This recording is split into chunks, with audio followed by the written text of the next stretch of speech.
Des rues entières submergées par les eaux, le terrain de jeu de Wolfgang au Texier. Ce photographe synthé, par ses clichés nocturnes, souhaite sublimer la crue du fleuve Charente.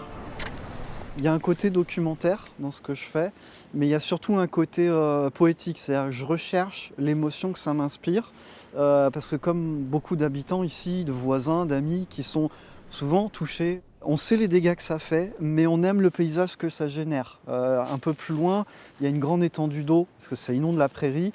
Il y a le clocher de Saint-Pierre qui vient se refléter dedans, et c'est Sainte-sur-Lac. Le profil professionnel de ce passionné est atypique. Photographe amateur, il exerce au quotidien le métier d'architecte. Il y a un langage sur ce monument-là en particulier qui est très structuré.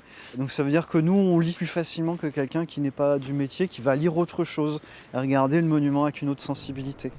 Capture de lieux effectuée, c'est ensuite à son domicile du centre-ville de Saintes que la magie opère.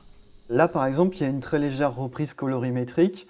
L'idée, c'était d'aller retrouver le orange le plus proche possible de celui qui a été mis cette année, puisque la ville peut changer ses filtres et changer ses couleurs.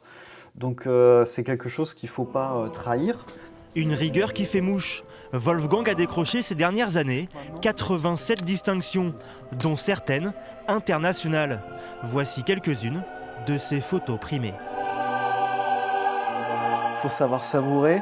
Les sportifs ne se cachent pas de l'effort qu'ils font. En réalité, c'est la même punition pour nous. Alors on fait peut-être un peu moins travailler les biceps, mais il faut aller chercher ce qu'on veut, que ce soit les photos sur le terrain, les récompenses une fois qu'on a les photos.